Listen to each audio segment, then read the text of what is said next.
if we can see some down smashes in this next doubles match. Let's do this. Continuing on with a doubles bracket, Kane and Kirbstomper versus Darkhorse and BarkSanchez. So a bit of a regional rivalry of sorts here. Absolutely. Georgia versus Baltimore. Kane and Kirbstomper were able to take out California and Colorado. Well, I guess I'll say double California, respectively. Yeah, West Coast. Yeah, they took out the West Coast. In a bit West of a Coast frontrunner, right? Yeah, a bit of a surprise, actually. Yeah, definitely. And now they're playing I would say this is the Baltimore's best team, or I'd say they would say that, in the Brody brothers, Darkhorse and BarkSanchez. So the Brody brothers, huh? I like that. And the Brody bunch? The Brody bunch. Ooh, and maybe a little bit of trouble right now for the Brody bunch. They're going to be losing those stocks very quickly. Yeah. But BarkSanchez, we opened this stream and we talked about him. He's the wild card for this tournament because when he's on fire. Yeah, absolutely. And his ability to adapt and read his opponent is so good. So look for him to hopefully bust that out here in teams. He's really primarily a singles player, but these guys play together all the time, and they're very good at teams. You got that brother synergy, and it's helping them slowly climb back from this deficit. F smash from Darkhorse to go ahead and put one on the board in favor of the blue team. And Darkhorse is playing as Kirby, okay, of course, and BarkSanchez always Pikachu. Yeah. I always see him as blue Pikachu, too. Yeah, usually blue Pikachu, but today he's red. It's going my color. Really? And look at that, quickly, 4 stocks each to 3 stocks each. So from that first stock, they really turned it around really quickly. And Bark is on the attack here, but he's got to help his brother out, and he does so. Goes in after Kirby and stops it, putting pressure on that Pikachu. He'll get a back throw, and then he continues the Kirby chase. A good setup. Kirbstomper was able to escape with a little up tilt. Now Kirbstomper trying to hold the edge with a down tilt. Pretty smart. Yeah, that down tilt was very well placed, but I guess there wasn't really anybody there to really capitalize on that opportunity. Yeah, and Pikachu is not one of those characters that's going to be recovering low and be able to kind of like take advantage with a spike or something like Kirby can. Of course, if he's recovering high, he can get a back air or an up air or an air even. Down smash there. Setting up probably for this dare, but right there, the interruption, that quick up tilt prevents the follow-up from happening. Absolutely, but we see Kane go in with his own up air to try to break that up. So Kane and Kirbstomper, I think, again, are the underdog here, and we see they're down pretty hefty right now. But last time they won first match last time, but I definitely expect them to adapt here and make somewhat of a comeback. Maybe a chance here for escapes that throw.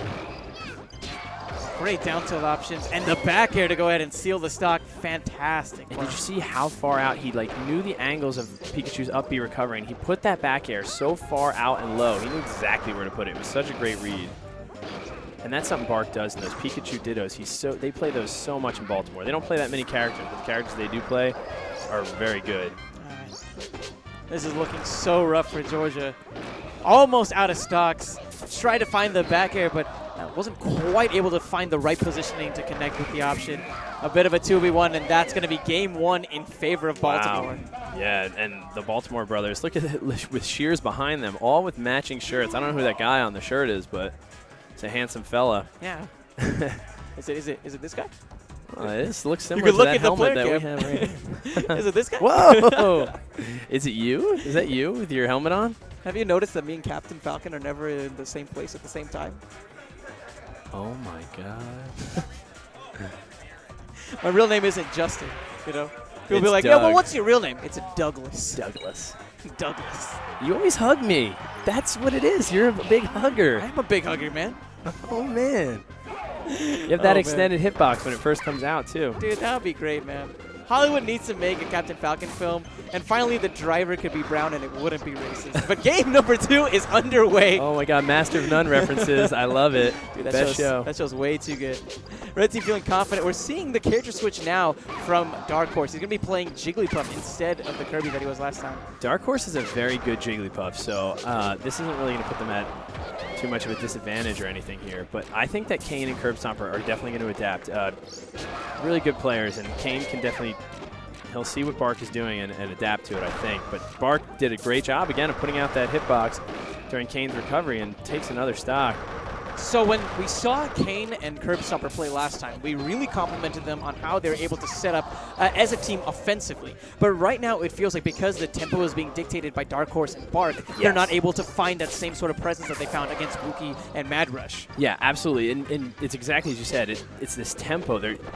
Darkhorse and BarkSanchez are just like pummeling them with moves at a speed that they wasn't happening in the last match. So they really have control of the stage, and they're really putting on a lot of moves. And so we kind of see the blue team constantly on the run. I mean, even look at the way that the red team is playing. They're saying, you have great team synergy. What if we just keep you separated? Already you're seeing that separation. You see one player on the left side, one player on the right side. They're content with playing this one-on-one game to shut out this great doubles game that we see from this blue team. Yeah, and they're making it a singles match, and that's what they need to do because, they probably have the advantage as singles players, at least from what my experience is with the 4 of these players, I would say that in terms of singles, they have stronger players. Can we talk about, even though we haven't seen that many great teams moments because of how the red team is playing, blue team still had an excellent moment there, interrupting the attempted rest with that downer. That was fantastic earlier. Yes. Oh, man. But getting back into the present, right now, tied game as far as stocks go. The character swap might be coming back to haunt them a bit here. Yeah, it could, and it hasn't looked like blue has been in control or anything, even though this is all tied up. But they're right in it, and that rest won't take that stock away. So Kirbstomper will get an F smash on Jiggly, but that back throw almost does him in. Let's see if he can. Oh, great down air. Bark's so good with positioning those on a recovering Pikachu. Oh, and Kane just goes at Jiggly, regardless of what Pikachu's doing.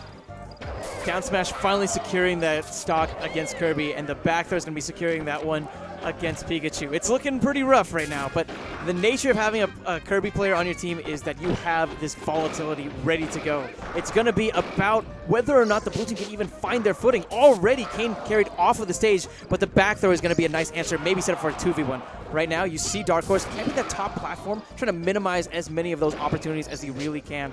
And it's working, actually. Ooh. He ended up clearing a landing zone temporarily for Bark to make it back. They have stage positioning, and they get the rest as well. That was excellent. And a great up tilt to take him out of that so he doesn't get punished for that rest. And they're very good at doing that. And you see these guys, their style of teams is kind of like keep them separated and let us do our thing as singles players, to me, is what that seems like. So, ooh, let's see if he... No, yeah, he's not going to land that from that high. And we see Kirbstomper even and Kane having a bit of teams flubs before. One of them's trying to... Oh, wow. Wow, Darkhorse playing with his food, getting that disrespectful rest. The back throw is not going to be able to take the stock just yet, but things are looking very grim. Very, very grim. And Georgia Bark places that, Georgia going into loser's bracket. Bark places that just at the end of that game. We see Bark do it once again. Place that hitbox exactly where Pikachu needs to be for his recovery. He sees the player recovering, predicts the trajectory, and puts out that down air, which is a hitbox that just stays out there for so long. Those nice meaty hitboxes, they're just what you need to deal with a character like Pikachu. Yeah, exactly. And Pikachu